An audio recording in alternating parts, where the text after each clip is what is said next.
জীবনে প্রথম নিজের ক্ষেতের ফ্রেশ সবজি বাজারে বিক্রি করতে গেলাম, তাও আবার উল্লাপাড়া বাজারে। সবজিটা হচ্ছে ডাঁটা শাক। ডাঁটা শাক মানুষের এত পছন্দের, এটা বাজারে না নিয়ে গেলেই বুঝতে পারতাম না।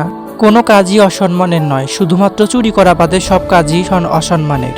সম্মানের সাথে আপোষ করে যে কোনো কাজ করাই হচ্ছে প্রচুর পরিমাণের সম্মানের। আর সেটা যদি হয় নিজের ক্ষেতের ফসল, তাহলে তো কিছু বলারই নাই। তো আমি আগে যে কোনো জিনিস বিক্রি করতে গেলে আমার প্রচুর লজ্জা লাগতো, মানুষের ভিতর গেলে আরো বেশি লজ্জা লাগতো। আর টাকা না থাকলে একটা কুকুর আমার পাশে থাকবে না, তো এটাই বাস্তব। এমনিতেই সকাল সকাল ঘুম থেকে দেরি করে উঠেছি, বাজারে আবার ডাঁটা শাক বিক্রি করতে যেতে হবে। আমাদের ক্ষেতে আবার প্রচুর পরিমাণের ডাঁটা শাক হয়েছে মাশাল্লাহ। তো এত পরিমাণের ডাঁটা শাক যেহেতু আমাদের খাওয়া সম্ভব না, তার জন্য ডাঁটা শাকগুলো বাজারে নিয়ে গিয়ে বিক্রি করতে হবে। ডাঁটা শাক সবাই চাষ করার কারণে ডাঁটা শাকের চাহিদা কিন্তু এখন বাজারে খুবই কম।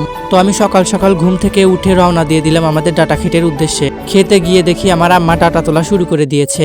তোমাদের একটু আমার ডাঁটা ক্ষেতটা দেখাই, দেখো কত সুন্দর হয়েছে মাশাল্লাহ বলবে সবাই। তো এখানে আমার আম্মা গিয়ে দেখি এক পাজার মতো ডাঁটা তুলে ফেলেছে, অনেকগুলো ডাঁটা তুলেছে।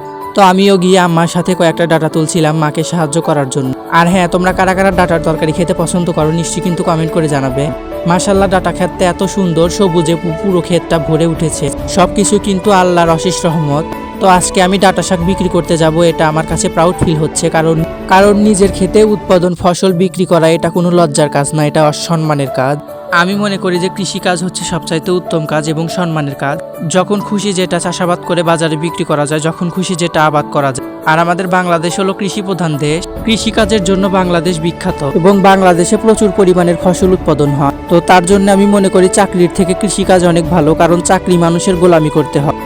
আর কৃষিকাজ হলো নিজের স্বাধীনতায় সবকিছু চাষাবাদ করে বিক্রি করা যায়। এটা আমি মনে করি প্রচুর পরিমাণে সম্মান। অনেকেই আছে কৃষকদের অসম্মান করে, তো সেই কৃষকদের জীবনযাত্রা তুলে ধরার জন্য আমার ব্লগ ভিডিও। তো আমার ভিডিও তোমাদের কাছে কেমন লাগে সবাই কমেন্ট করে জানাবে। এবং উল্লাপাড়া সিরাজগঞ্জ থেকে কারা কারা আমার ব্লগ দেখো প্লিজ তোমরা কমেন্ট করে জানাবে। আর আমার তো ভয়েস দিতে প্রচুর লজ্জা করে, কারণ আমার ভয়েস তোমাদের কাছে কেমন লাগে, আমার নিজের কাছে তো নিজের অনেক হাসি পায় আমার ভয়েস যখন আমি শুনি। তোমাদের কাছে কেমন লাগে তোমরা কিন্তু কমেন্ট করে জানাবে। তো যাই হোক, আমার খুঁড়ে তো ডাটা তোলা শেষ, আমি এখন নদীর ভিতর নিয়ে গেলাম। সকাল সকাল যেহেতু নদীর ভিতরে একটা মানুষও নেই, নদীর পানি এত পরিষ্কার মনে হচ্ছে সকাল সকালই নদীর ভিতর নেমে গোসল করি। তো আমরা কিন্তু এই ডাটাকে খুঁড়ে বলি, গ্রামের বেশিরভাগ মানুষ এটাকে খুইরা বলে। তো তোমরা কি বলো নিশ্চয়ই কমেন্টে জানাবে।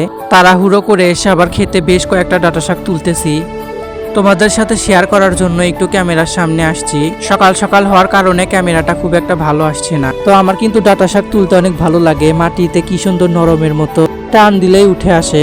আর আমাদের ডাটার সাইজ মাশাআল্লাহ অনেক বড় হয়েছে, একটু চিকন টাইপের হয়েছে, কিন্তু এটা কিন্তু অনেক সুন্দর, রান্না করলে নরম হয়ে যায় এবং মজা লাগে। অনেকে আমি বাজারে দেখি বিক্রি করে অনেক মোটা মোটা, কিন্তু সেটা রান্না করলে মজা লাগে না। সার দিয়ে তৈরি করে, কিন্তু আমাদের একদম অর্গানিক, এটা আমরা সার ছাড়া তৈরি করেছি। সার ছাড়া তৈরি করা যে কোনো জিনিসই কিন্তু একটু খারাপ দেখা যায়, কিন্তু রান্না করলে মজা লাগে। কিন্তু যেগুলো সার দিয়ে তৈরি করা হয় সেগুলো হচ্ছে উপর দিয়ে ফিটফাট থাকে, কিন্তু ভিতরে রান্না করলে মজা লাগে না। কথায় আছে উপরে ফিটফাট বাইরে সদরঘাট, তো এটা সেই ঘটনার মতো। তো তোমাদের সাথে কথা বলতে বলতে কিন্তু আমার ডাটা শাক তোলা শেষ। এখন ডাটা শাকগুলো আবার নদীতে নিয়ে যাব পরিষ্কার করে ধোয়ার জন্য। অনেকগুলো ক্লিপ তোমাদের সাথে শেয়ার করতে পারি নাই নদীতে নিয়ে যাওয়ার। আসলে চিন্তা করেছি যে এখন থেকে ডাটা শাক আর বাজারে নিব না, এখানে আমাদের ছাগল আটকিয়ে রাখবো। গাইস, আমার ছাগল কিন্তু প্রচুর পরিমাণে ডাটা শাক পছন্দ করে। এক একটা ডাটা শাকের মুইঠা কিন্তু অনেক সুন্দর করে বাঁধা হয়েছে। একটা তরকারির জন্য কিন্তু পারফেক্ট ভাবে আমরা বাঁধি, কারণ আমরা কখনো মানুষকে ঠকাই না। মানুষ যেন একটু যেতে সেটা আমরা ঠকার চেষ্টা করি, কিন্তু মানুষকে কখনো। তো এখানে আমার মা এবং আমার বড় ভাই ঠকাই না আমরা। ডাটা শাকগুলো খুব সুন্দর করে বেঁধেছে। তারপরে আমি আর আমার আব্বু গাড়িতে উঠে বাজারের দিকে রওনা হলাম। সকাল সকাল হওয়ার কারণে বাজারে যাওয়ার জন্য একটা ভ্যানও পাচ্ছিলাম না। তো ফাইনালি বাজারে এসে দেখি আমাদের অনেক লেট হয়ে গেছে, অনেক মানুষ বাজারে এসে বসে গেছে। বাজারে এসে দেখি আমাদের আগে অনেক ডাটা ব্যবসায়ীরা এসে ডাটা শাক বিক্রি করে ফেলেছে, আমাদের একটু দেরি হয়ে গেছে।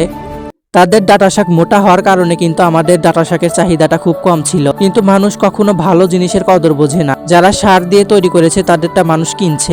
কিন্তু আমরা মানুষের স্বাস্থ্যের কথা চিন্তা করে সব জিনিসে সার কম দিয়ে চাষ করার চেষ্টা করি, যেন মানুষ খেয়ে সুস্থ থাকে। তো সেই জিনিস বাজারে নিয়ে গেলে চাহিদা একটু কম থাকে।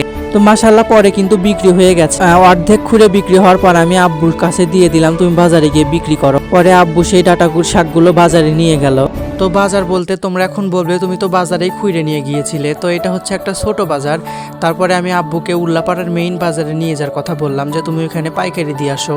তো পরে আব্বু খুঁড়েগুলো নিয়ে গেল, নিয়ে গিয়ে সবগুলো বিক্রি করে ফেলেছে। আমাদের কাছ থেকে যারা শাকসবজি নেয় পরে কিন্তু তারা এসে বলে যে তরকারিটা অনেক মজা হয়েছিল এবং শাকটা অনেক ভালো। তার জন্য কিন্তু এখন চাহিদা দিনে দিনে বাড়ছে। এখন বাজারে যে কোনো সবজি আমরা নিয়ে যাওয়ার সাথে সাথে মানুষ খুব সুন্দর করে এসে নিয়ে যায়। তো কেমন লাগলো আজকের ব্লগ সবাই কমেন্ট করে জানাবেন। উল্লাপাড়া সিরাজগঞ্জ থেকে কারা কারা দেখেছেন। তো আমার ভিডিও ভালো লাগলে লাইক কমেন্ট শেয়ার করে ফলো করে আমার পেজের পাশে থাকবেন। তো আজকের মতো এই পর্যন্ত। আসসালামু আলাইকুম, খুদা হাফেজ।